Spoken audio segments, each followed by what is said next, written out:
చిన్న ఎగ్జాంపుల్ చెప్తున్నాను నేను. మాదాపూర్లో సైబర్ టవర్స్ అన్నది 6 ఎకరాల స్థలంలో ఒక చిన్న ప్రాజెక్టు, దాని పేరు హైటెక్ సిటీ. ఈ హైటెక్ సిటీకి కూడా పునాదిరాయి వేసింది ఎవరు? 6 ఎకరాల్లో ఐటీ స్పేస్ కట్టడానికి ఎన్ జనార్దన్ రెడ్డి గారు. అది కూడా. కానీ చంద్రబాబు గారు దాన్ని ఎప్పుడు చెప్పడు. ఆ ఒక్క 6 ఎకరాలలో 1,40,800 SFT బిల్డింగ్, ఒకే ఒక బిల్డింగ్. ఆ 6 ఎకరాలలో ఆ 1,40,800 SFT బిల్డింగు, ఆ 6 ఎకరాల్లో తర్వాత ఎన్ జనార్దన్ రెడ్డి వెళ్ళిపోవడము, ఈయన ముఖ్యమంత్రి కావడము, దాన్ని గవర్నమెంట్ రంగంలో చేయడానికి ఎన్ జనార్దన్ రెడ్డి శ్రీకారం చుడితే దాన్ని క్యాన్సిల్ చేసి ఈయన ప్రైవేటుకు దాన్ని ఇచ్చి, ఎల్ఎన్టీకి ప్రైవేట్కి వరకు ఇచ్చి అక్కడ 1,40,000 బిల్డింగ్ SFT బిల్డింగులు ఈయన కట్టించినాడు. వాళ్ళు కట్టినారు. దాన్ని ఇంకా ఏకంగా హైదరాబాద్ అంతా నేనే కట్టినట్టుగా దాని నుంచి ప్రొజెక్షన్. ఒక చిన్న బిల్డింగు 1,40,000 SFT, దాని పేరు హైటెక్ సిటీ, 6 ఎకరాల్లో కట్టిన బిల్డింగ్. దాంతో హైదరాబాద్ అంతా నేనే కట్టానని చెప్పి అక్కడి నుంచి ప్రొజెక్షన్. నిజం చెప్పాలంటే విషయం ఏమిటంటే 2004లో చంద్రబాబు నాయుడు ఓడిపోయినాడు. ఇది చాలా ఇంపార్టెంట్ విషయం.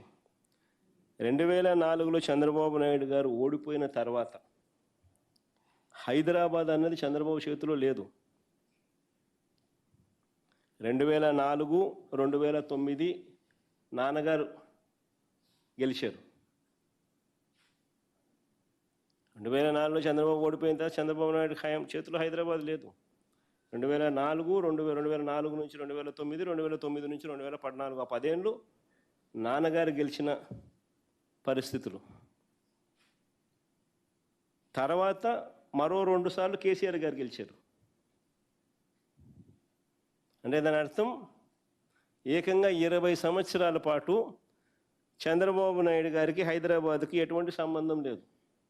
అయినా కూడా ఈ 20 ఏళ్లలో జరిగిన అభివృద్ధి అంతా అయింది అంటాడు చంద్రబాబు నాయుడు బిల్డప్. నిజంగా ఆశ్చర్యం చెప్తాను, కొన్ని విషయాలు చెప్తా. అయ్యా చంద్రబాబు గారు 6 ఎకరాలలో ఒక చిన్న బిల్డింగ్ 1,40,000 SFT బిల్డింగ్ కడితే, దాని పేరు హైటెక్ సిటీ అని పేరు పెడితే దాంతో డెవలప్మెంట్ అనేది అయిపోతుందని అనుకోవడం మూర్ఖత్వం.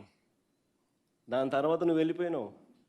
దాని తర్వాత రాజశేఖర రెడ్డి గారు ముఖ్యమంత్రి అయ్యారు 2004లో. దాని తర్వాత ఏం జరిగిందో చెప్తా. 2004లో రాజశేఖర రెడ్డి గారు ముఖ్యమంత్రి అయ్యారు. అయిన తర్వాత ORR phase 1, outer ring road phase 1, 126 కిలోమీటర్లు, started in 2006, completed in 2012. We changed the Hyderabad city. PV Narasimha Rao Expressway, 11.6 kilometers flyover, India's largest flyover, started in October 2005, completed 19th October 2009. Rajasekhara Reddy గారి హయాంలో GMR International Airport, started March 2005, completed 23rd March 2008. ఇవన్నీ రాజశేఖర రెడ్డి గారి హయాంలో start చేయడము, complete చేయడము. 2004 నుంచి 2014 వైఎస్ఆర్ గారి 2 టర్మ్స్లో, అందులో మొదటి టర్మ్లోనే ఎన్ని కంప్లీట్ అయినాయి. ORR 1 2012 దాకా పోయింది, 2006లో స్టార్ట్ అయింది, 2012 దాకా పోయింది.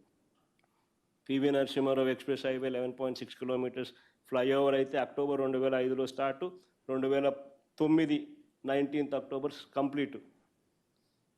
GMR ఇంటర్నేషనల్ ఎయిర్పోర్ట్ 2005 మార్చిలో స్టార్టు, 2008 మార్చిలో కంప్లీట్.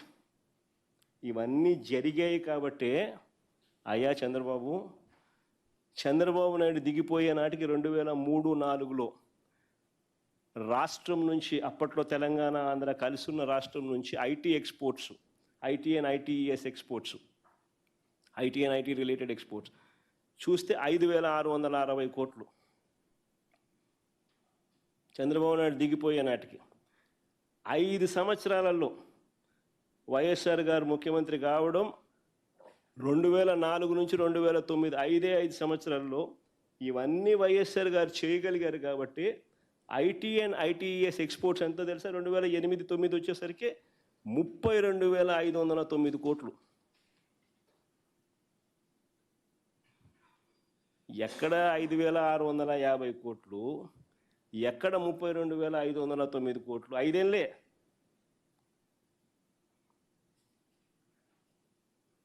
ఆ తర్వాత సెకండ్ టర్మ్ వచ్చేసరికి అది కూడా రాజశేఖర రెడ్డి గారు సెకండ్ టర్మ్, ఆయన చనిపోయినా కానీ ఆయన గెలిపించి ఇచ్చిన ప్రభుత్వంలో ఆయన కొనసాగింపుగా జరిగిన దాంట్లో, ఎందుకంటే ఇవన్నీ అయిపోయి చేశాడు కాబట్టి ఆ టైం అయిపోయేసరికి 2013-14 వచ్చేసరికి 57,000 కోట్లు ఐటీ ఎక్స్పోర్ట్స్ హైదరాబాద్ నుంచి.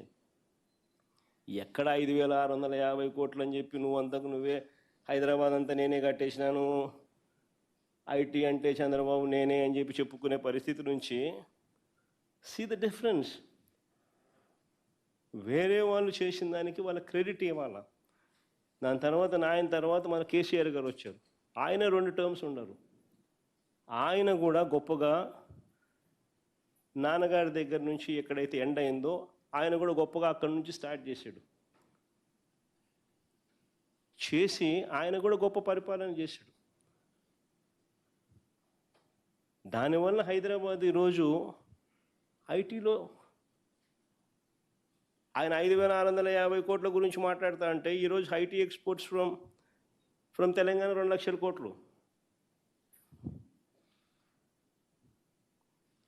మరి ఎక్కడ 5,650 కోట్లు నువ్వు వదిలేసింది, ఎక్కడ ఇవాళ 2 లక్షల కోట్లు? మన మధ్యలో 20 ఏళ్లలో ఇంత జరిగితే అది నేనుంటే నాన్న చేసింది మాత్రమే చెప్పా. కేసీఆర్ గారు ఏం చేసిందనేది నేను ఇంకా చెప్పాల.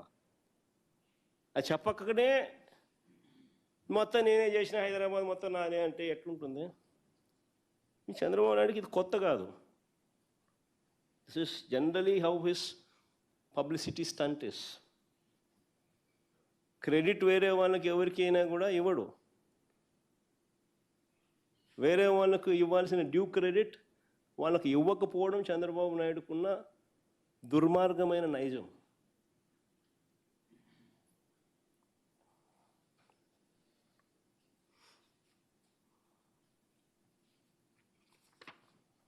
ఒకసారి విశాఖపట్నం, నేను చంద్రబాబు నాయుడు చెప్తాను, విశాఖపట్నం గురించి ఇంత ఆలోచన చేసి విశాఖపట్నం అన్నది ఎంతో ఇంపార్టెంట్ ప్రదేశంగా అసలు ఆంధ్ర రాష్ట్రం పెరగాలి అని అంటే రేపొద్దున హైదరాబాదునో లేకపోతే కర్ణాటక బెంగళూరునో చెన్నైనో తలదన్నే పరిస్థితికి రావాలి అని అంటే విశాఖపట్నంలో ఉత్తరాంధ్రలో ఏమేం చేస్తే ఆ స్థాయిలోకి మనం పోగలుగుతాము అని చెప్పి ఆలోచన చేసి అడుగులేసాం మేము వైఎస్ఆర్సీపీ ప్రభుత్వంలో. అందులో భాగంగా మేము వేసిన అడుగులు భోగాపురం ఇంటర్నేషనల్ ఎయిర్పోర్ట్ 2,700 ఎకరాలలో చంద్రబాబు నాయుడు హయాంలో ఎంత తెలుసా అక్విజిషన్ జరిగింది?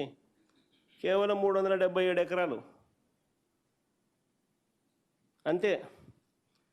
వైఎస్ఆర్సీపీ ప్రభుత్వం వచ్చిన తర్వాత 900 కోట్లు ఖర్చు పెట్టాం ల్యాండ్ అక్విజిషన్ R&Rకు చేసి, ఆ పూర్తిగా ల్యాండ్ కంప్లీట్ చేసి ఎయిర్పోర్ట్ స్టార్ట్ చేసి అన్ని అనుమతులు తీసుకొని వచ్చి కన్స్ట్రక్షన్ స్టార్ట్ చేసి 30% కంప్లీట్ చేసినాం.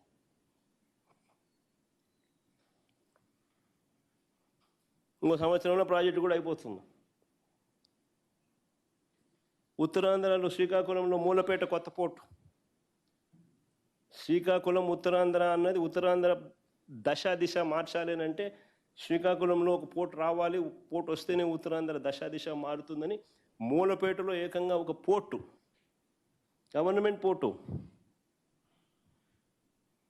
ల్యాండ్ అక్విజిషన్ పూర్తి చేసి క్లియరెన్సెస్ అన్నీ తీసుకొని వచ్చి కన్స్ట్రక్షన్ స్టార్ట్ చేసి 30% పనులు కంప్లీట్ చేసినాం.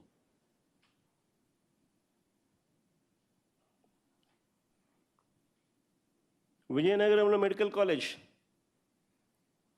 3 బ్యాచ్లు క్లాసులు కూడా జరిగాయి, కోర్సులు కూడా కంప్లీట్ అయ్యాయి. పాడేరు మెడికల్ కాలేజ్ క్లాసులు స్టార్ట్ అయిపోయినాయి.